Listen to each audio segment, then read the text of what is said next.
Saudi আরব আসার পর প্রত্যেক শুক্রবারে আমরা এক এক দিন এক এক জায়গাতেই ঘুরতে গিয়েছি। এবার শুক্রবারে আমরা এমন একটা জায়গায় গিয়েছিলাম যেখান থেকে আরেকটা দেশ দেখা যায়, একসাথে অনেকগুলো সুন্দর সুন্দর জায়গায় ভিজিট করা যায়। তো আজকে যেহেতু অনেকক্ষণ সময় কাটাবো, সেজন্য খাবারের জিনিসপত্র নিয়ে যাচ্ছিলাম। ভিডিওটা শুরু করার আগে তোমরা কে কোন জায়গা থেকে আমার এই ভিডিওটা দেখছো অবশ্যই কিন্তু কমেন্ট করে দিও। সৌদি আরবে যেহেতু খুবই অল্প সময়ের জন্য আসি, আর তোমাদের ভাইয়ার প্রত্যেক শুক্রবারে অফ ডে থাকে, তো সেজন্য চেষ্টা করি প্রত্যেক শুক্রবারে নতুন নতুন জায়গায় ঘুরতে যাওয়ার জন্য। আজকে শুক্রবারে আমরা একটু বিকেল বেলায় বের হয়েছি, কারণ আজকে আমরা যেখানে যাব সেখানে রাতের বেলাতেই সবচেয়ে বেশি ভালো লাগে। বাসা থেকে বের হওয়ার সময় খাবারের কোনো কিছুই নিয়ে হয়নি, সেজন্য একটা ফিলিপিনো মার্কেটে এসেছি কিছু জিনিস কেনাকাটা করতে। আমাদের কালচার থেকে যেহেতু একদমই ভিন্ন, সেজন্য খাবারের জিনিসপত্র একটু খুঁজে খুঁজে বের করতে হয়েছে। তো এই মার্কেট থেকে আমি আমার পছন্দ মতো কিছু খাবারের জিনিসপত্র নিয়েছি। যেহেতু অল্প সময়ের রাস্তা, সেজন্য হেঁটে হেঁটেই চলে যাচ্ছিলাম। আজকে বিকেল বেলা রাস্তার চারপাশের ভিউটা মাশাআল্লাহ অনেক বেশি সুন্দর লাগছিল। আমার কাছে খুবার শহরটাই সবচাইতে বেশি ভালো লাগে, কারণ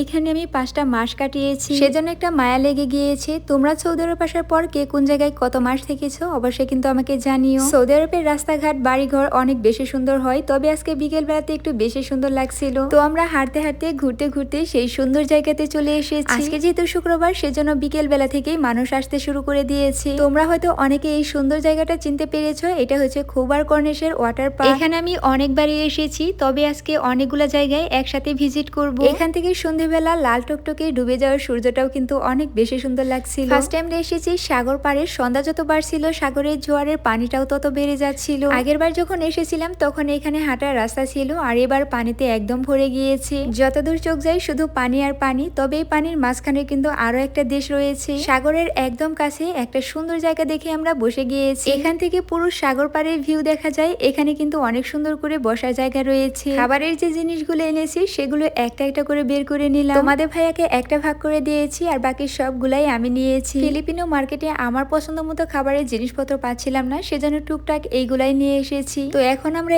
এইগুলো দুইজনে মিলে খেয়ে নেবো, এই সুন্দর সুন্দর জায়গা উপভোগ করতে করতে। এবারে শুক্রবারে তোমরা কোথায় কোথায় ঘুরতে গিয়েছিলে আর কিভাবে সময় কাটালে অবশ্যই কিন্তু আমাকে জানিও। সন্ধ্যেবেলায় এই সময়টাতেই আমার কাছে সবচাইতে বেশি ভালো লাগে। তো এখানে আমরা অনেকক্ষণ বসেছিলাম, আর বসে থাকতে থাকতে সন্ধ্যের পরে রাত হয়ে গিয়েছিল। রাতের বেলা চারপাশের ভিউটা দেখো কতটা সুন্দর লাগছিল। সাগরের মাঝখানে আরো একটা দেশ বাহরাইন, এখান থেকে কিন্তু একদম সরাসরি দেখা যাচ্ছিল। সৌদি আরবের শুক্রবারের সময়গুলো আমার কাছে খুবই ভালো কাটে, এরকম সুন্দর সুন্দর জায়গায় ঘুরতে পারি। এখানে সবচাইতে ফেমাস জায়গাটা হচ্ছে এই ওয়াটার পার্ক। মূলত এইটার জন্য এই পার্কের নাম রাখা হয়েছে। এখানের প্রত্যেকটা জায়গায় এরকম করে ঝর্ণা দেওয়া হয়েছে, আর এই কারণেই কিন্তু অনেক বেশি সুন্দর লাগছিল। তো আজকের ভিডিওটি এই পর্যন্তই, দেখা হয়ে যাবে অন্য কোনো ভিডিওতে। সবাইকে আল্লাহ হাফেজ।